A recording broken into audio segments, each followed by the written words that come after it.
చేస్తున్నారు. ఇంకా మేము మా కష్టాలు ఇంకెవరికైనా చెప్పుకోవాలి. ఎవరికి చెప్పినా మేము చూస్తాం అంటే మాకు ఎవరు అసలు ఇది చేస్తుంది. ఇప్పుడు మేము రోడ్డు మీద వచ్చి ఉన్నాము, మాకు ఎవరు అసలు దిక్కు దివారం ఎవరు ఇంత నష్టపోయినాము, మాకు ఎవరు ఇస్తారు? ఈ నష్టాన్ని ఎవరు కొడుతారు? కష్టజీవులు మీద కష్టం చేసుకుని బతుకుతామంటే ఉన్నాయి పోయినాయి, ఉంచుకునే పోయినాయి, అన్ని పోయినాయి. మాకు ఇంకేంటి దిక్కు చెప్పండి మీరే. మాకు చాలా నష్టాలు జరిగింది. మా నష్టపరిహారం ఒక నోటీస్ కూడా రాలేదు కూలగొడుతున్నామని. వస్తువులు మున్సిపాలిటీలు వస్తున్నారమ్మా, రోడ్డు పెద్ద చేయాలంటే కూలగొట్టేస్తారంట అని చెప్తే మేమేమన్నా రోడ్డు పెద్ద కావాలంటే మా ఒక్కటే కాదు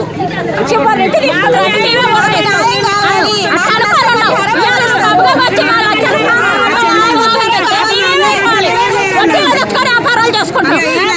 మరి పేద జనం మరి ఇప్పుడు అన్ని నాయకైతే అన్ని కూలగొట్టేదాకైతే మేము నుంచి ఇంద్రమ్మ కాలనీ నుంచి రోడ్ ఎంతైతే తీసేస్తారో మరి ఏ ఇల్లు అయితే కూలగొట్టారో ఆ లెక్క ప్రకారం ఇక్కడ నుంచి శ్రీమతి స్కూల్ దాకా తీసేయాలని మేము విన్నపించుకోవాలన్నా. అది మాకు అది ఒక న్యాయం చేయండి అన్నారు. న్యాయం కావాలన్నారు. రోడ్డు అటువైపు కూడా అంతే కావాలి.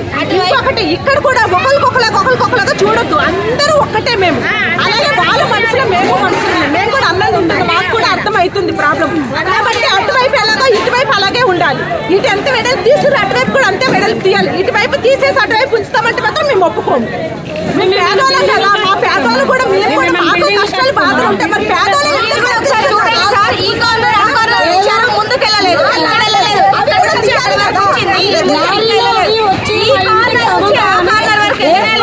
మేము రక్షణ కోసం ఎవరికి ప్రాబ్లం చేయడం కాదు. ఇప్పుడు మా ఇంటికి వాళ్ళు వస్తారా? రోడ్డు కింద దాకా తీసుకెళ్ళండి, శ్రీమతి స్కూల్ దాకా కొట్టేయాలండి. రోడ్డు ఆ రోడ్డు సాల్వ్ అయ్యేదాకా మేము ఏం చేయలేము. మాకు తీసేదంత సేపు కమిషనర్ సార్ గారు ఇక్కడే ఉన్నారు. పోలీసులు కూడా మమ్మల్ని నీచంగా మాట్లాడుతున్నారు. ఆడవాళ్ళు కూడా చూడట్లేదు.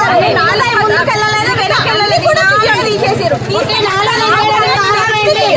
కమిషనర్ లంచం తీసుకున్నారా? ఇక్కడ ఎందుకు తర్వాత లేదా? కమిషనర్ తీసుకుని పోలీసులకు లెక్క లేదా?